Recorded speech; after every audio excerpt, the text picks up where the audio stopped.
Good morning. I hope everyone's well this Sunday morning. It snowed again overnight here in central PA, so goodbye 60-degree weather we've had for the past couple of days, and welcome the snow, which is fine with me. So we're going to continue with Genesis. We're going to start chapter 23. However, as always, our prayer for the morning before we read. Father, as I read and receive your word, may it deeply be rooted in me, so when difficulty comes, it will be your word that encourages and strengthens me. So chapter 23, the burial of Sarah. When Sarah was 127 years old, she died at Arba, now called Hebron, in the land of Canaan.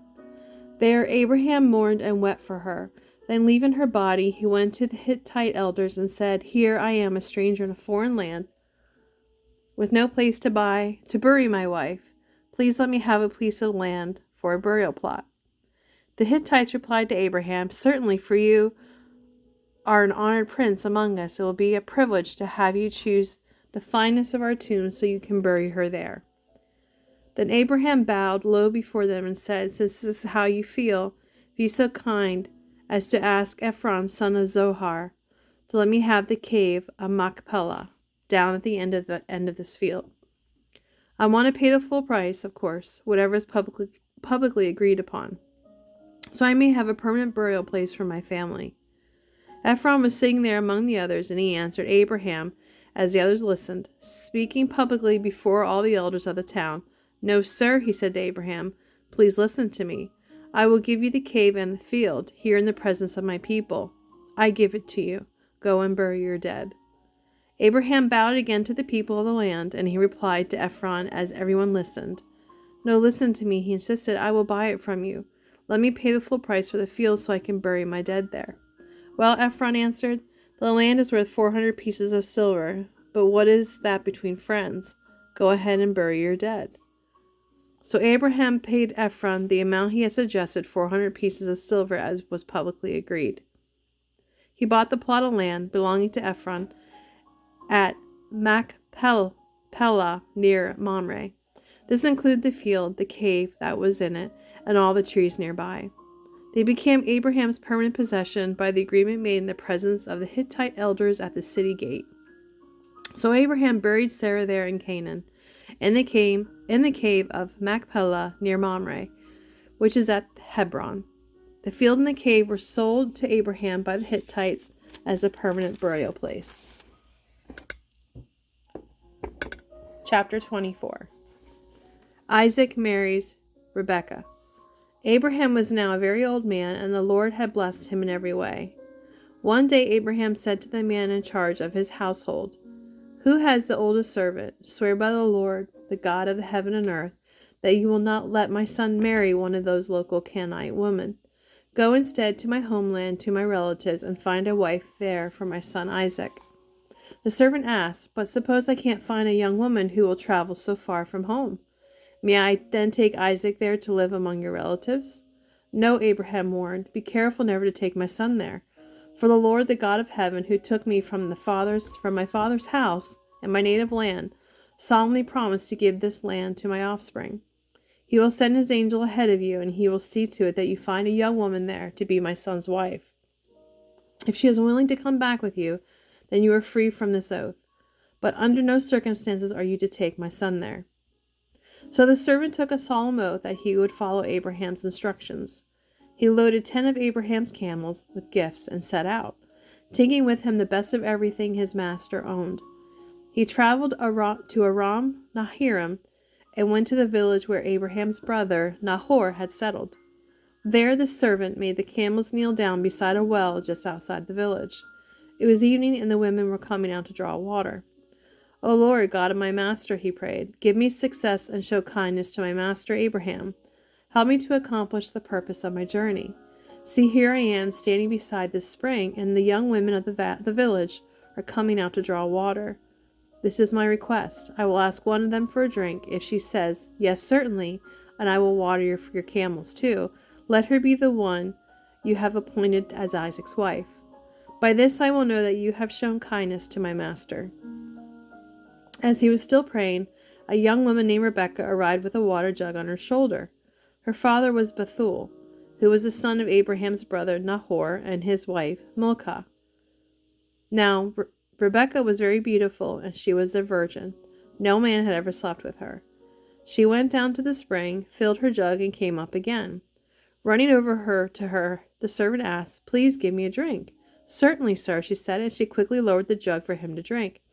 When he had finished, she said, "I'll draw water for your camels too, until they've had enough."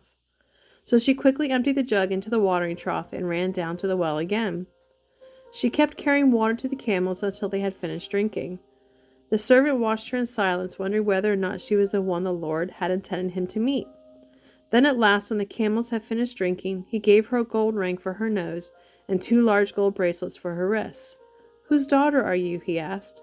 "Would your father have any room to put me up for the night?" "My father is Bethuel," she replied. "My grandparents are Nahor and Milcah. Yes, we have plenty of straw and food for the camels, and we have room for guests." The man fell down to the ground and worshipped the Lord. "Praise be to the Lord, the God of my master Abraham," he said. "The Lord has been so kind and faithful to Abraham, for he has led me straight to my master's relatives." The young woman ran home to tell her family about all that had happened. Now Rebekah had a brother named Laban. When he saw the nose ring and the bracelets on his sister's wrists, and when he heard her story, he rushed out to the spring where the man was still standing beside his camels. Laban said to him, "Come and stay with us. You are who are blessed by the Lord. Why do you stand here outside the village when we have room all ready for you and a place prepared for the camels?" So the man went home with Laban, and Laban unloaded the camels, gave him straw to bed them down, and fed them, and provided water for the camel drivers to wash their feet. Then supper was served. But Abraham's servant said, "I don't want to eat until I have told you why I have come." "All right," Laban said, "tell us your mission." "I am Abraham's servant," he explained, "and the Lord has blessed my master richly. He has become a great man. The Lord has given him flocks of sheep and herds of cattle, and a fortune in silver and gold, and many servants and camels and donkeys. When Sarah, my master's wife, was very old, she gave birth to her master's son, and my master has given him everything he owns. And my master made me swear that I would not let Isaac marry one of the local Canaanite women. Instead, I was to come to his relatives here in this far-off land, to his father's home. I was told to bring back a young woman from here to marry his son. But suppose I can't find a young woman willing to come back with me?" I asked him. "You will," he told me. "For the Lord in whose presence I have walked, I will send his angel with you, and will make your mission successful. Yes, you must get a wife for my son, and from among my relatives, from my father's family. But if you go to my relatives and they refuse to let her come, you will be free from your oath." So this afternoon when I came to the spring, and I prayed this prayer, "O Lord, the God of my master Abraham, if you are planning to make my mission a success, please guide me in a special way. Here I am standing beside the spring. I will say to some young woman who comes to draw water, 'Please give me a drink of water,' and she will reply, 'Certainly,' and I'll water your camels too. Lord, let her be the one you have selected to be the wife of my master's son." Before I had finished praying these words, I saw Rebekah coming along the water jug on her shoulder. She went down to the spring and drew water and filled the jug. So I said to her, "Please give me a drink." She quickly lowered the jug from her shoulder so I could drink. And she said, "Certainly, sir, and I will water your camels too." And she did. When I asked whose daughter she was, she told me, "My father is Bethuel, the son of Nahor and his wife Milcah." So I gave her the ring and the bracelets. Then I bowed my head and worshipped the Lord. I praised the Lord, the God of my master Abraham, because he had led me to the right path to find a wife from the family to my master's relatives. So tell me, will you or won't you show true kindness to my master? When you tell me that, then I'll know what my next step should be, whether to move this way or that." Then Laban and Bethuel replied, "The Lord has obviously brought you here, so what can we say? Here is Rebekah, take her and go. Yes, let her be the wife of your master's son, as the Lord has directed." At this, Abraham's servant bowed to the ground and worshipped the Lord. Then he brought out silver and gold jewelry and lovely clothing for Rebekah. He also gave valuable presents to her mother and brother. Then they had supper, and the servant and the men with him stayed there overnight. But early the next morning he said, "Send me back to my master." But when Rebekah But we want Rebekah to stay at least 10 days, her brother and mother said. Then she can go. But he said, don't hinder my return. The Lord has made my mission successful, and I want to report back to my master. Well, they said, we'll call Rebekah and ask her what she thinks. So they called Rebekah. Are you willing to go with this man? They asked her. And she replied, yes, I will go. So they said goodbye to Rebekah and sent her away with Abraham's servant and his men. The woman who had been Rebekah's childhood nurse went along with her. They blessed her with this blessing as she parted. Our sister, may you become the mother of many millions.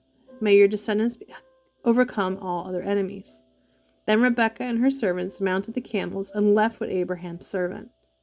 Meanwhile, Isaac, whose home was in the Negev, had returned from Berlahari. One evening, as he was taking a walk in the fields, meditating, he looked up and saw the camels coming. When Rebekah looked up and saw Isaac, she quickly dismounted. Who is that man walking through the fields to meet us? She asked the servant, and he replied, it is my master. So Rebekah covered her face with her veil. Then the servant told Isaac the whole story. And Isaac brought Rebekah into his mother's tent, and she became his wife. He loved her very much, and she was a very special comfort to him after the death of his mother. Well, thank you so much for joining me today. We'll pick up with Genesis 25 tomorrow. Have a wonderful Sunday. Have a blessed day. And just remember, bless someone today. Thank you.